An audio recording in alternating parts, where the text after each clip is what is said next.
Radio 1 ju prezanton ciklin e temave Mos u trishto. Vendosni për të bërë diçka e pastaj bëjeni atë.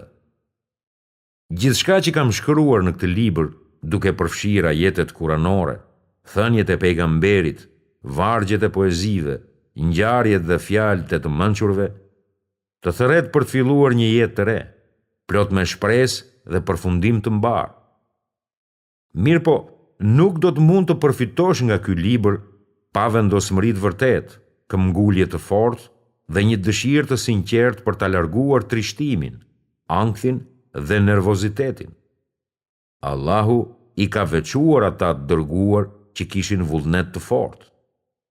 Ndaj bëj durim, o Muhammed, sikurse duruan të dërguarit e vendosur. Ademi, që ishte njeriu dhe profeti i parë, nuk ishte njeri prej tyre, por ai haroi dhe ne nuk gjetëm vendosmëritë e ai. Dhe po kështu janë bijtë e tij. Imitimi i babait s'është gjë e gabuar.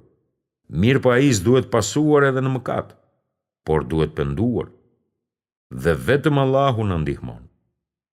Kjo jetë nuk është gjithçka. Lumturia e njeriut në përjetësi varet nga ajo se si sillet ai në këtë jetë. Çdo person duhet të mbajë mend mirë lidhjen ndërmjet kësaj jete dhe asaj që vjen. Disa kanë menduar gabueshëm se ka vetëm një botë. Ata e harxojnë kohën e tyre duke grumbulluar gjëra dhe duke u dhënë pas kësaj jete, e cila është kalimtare.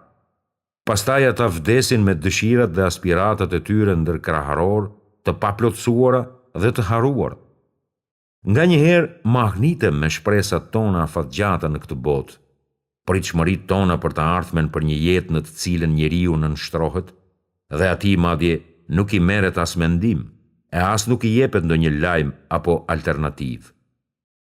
Askush veç ti nuk e di se ç'do t'i ndodhë nesër, dhe askush veç ti nuk e di se në ç'vend do të vdes. Do të doja t'ju paraqisja 3 të vërteta, apo të themi pyetje të rëndësishme.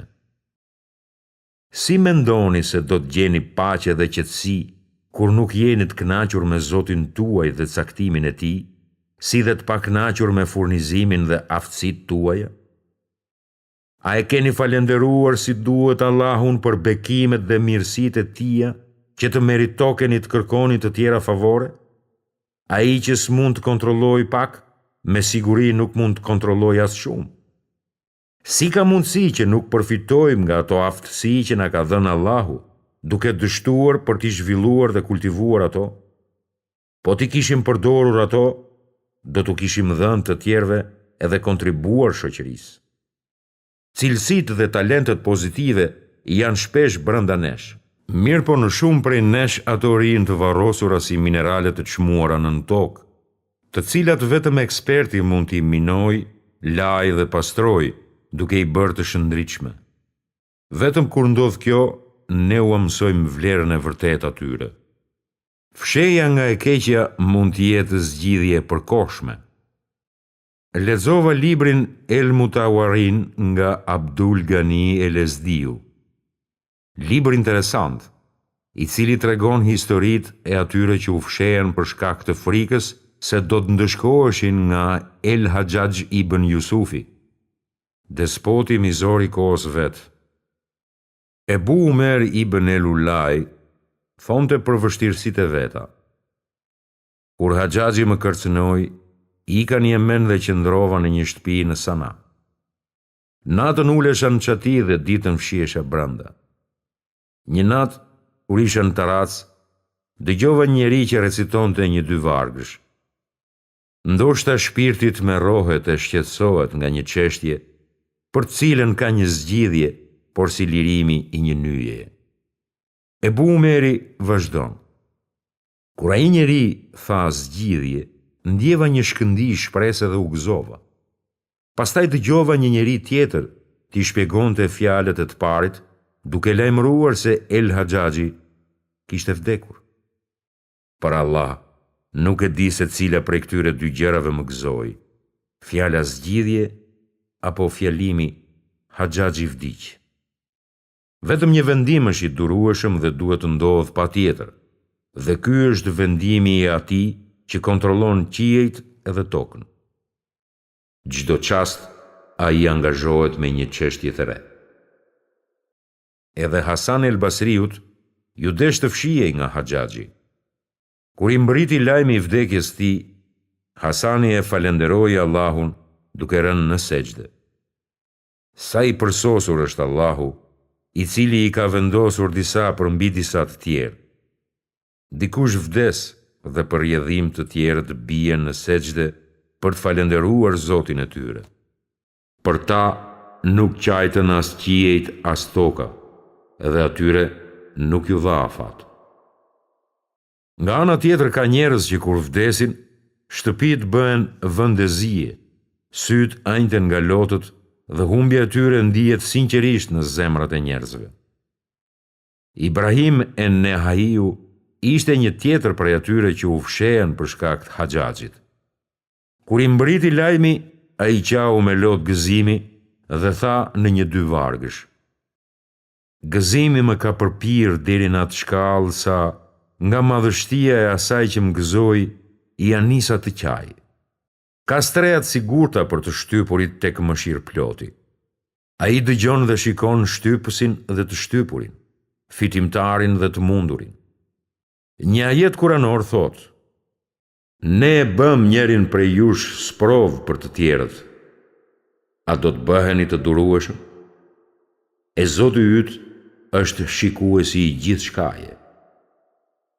Kjo po më kujton zogun e quetur El Humareh, i cili duke rahur krahët, fluturoi përmbi kokën e të dërguarit të Allahut.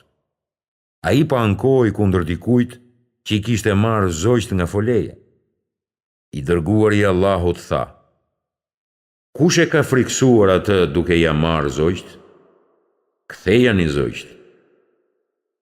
Duke komentuar mbi këtë ngjarje, një poet ka thënë: Një pëllum të erdhi me shpresën tek ti, duke ankuar me zemrën e thyer e të dridhur. Kush e njoftoi atë se vendi yt është tempull dhe se ti je streje të shtypurve?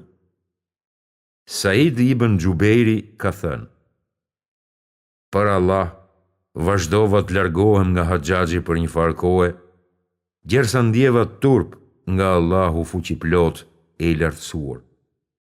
Pastaj atë e sollën te Haxhaxhi. Kur shpata e zhveshur u ngrit mbi kokën e tij, ai buzëqeshi. Haxhaxhi e pyeti: Përse po qesh? Ai u përgjigj: Teksa po thellohesha, më erdhi një mendim. U mahnita me pakujdesin tënde ndaj Allahut dhe mëshirës së tij ndaj teje. Çfat të kesh një besim dhe bindje të tillë në premtimin e Allahut. Ja se si duhet jetë imani. Kujtoni se keni të bëni me më të mëshirshmin. Ky hadith më tërhoqi vëmendjen dhe s'do të habitesha sikur të kishte të njëjtin efekt mbi ju. Ahmedi, Ebu Jaliu, El Bezari dhe Et Taberaniu kanë transmetuar secili se: Mbështetur në një shkop, një njeri erdhi te pejgamberi dhe tha: O i dërguari i Allahut, kam kryer vepra të ulta dhe tradhti. A do të më falet mua? I dërguari i Allahut tha: A dëshmon se s'ka Zot përveç Allahut dhe se Muhamedi është i dërguari i Allahut? Ai u përgjigj: Po, i dërguari i Allahut. Pejgamberi i tha: Vërtet, Allahu të ka falur ty dhe veprat e tua të ulta dhe tradhtuese. Njeriu u nis dhe tha: Allahu Ekber, Allahu Ekber. Munda të nxjerr disa përfundime nga ky hadith. Njëri prej tyre është mëshira e pafundme e Allahut. Një tjetër është se pranimi i Islamit ose pendimi i fshin mëkatet e skaluarës. Një tjetër është se malet me gjunahe s'janë asgjë në krahasim me faljen e të gjithdijshmit. Dhe më në fund, është detyrë për ju që të keni mendim të mirë për Zotin tuaj, bashkë me të qenurit shpresues për bujarinë e tij gjithëpërfshirëse dhe mëshirën e tij të plotë.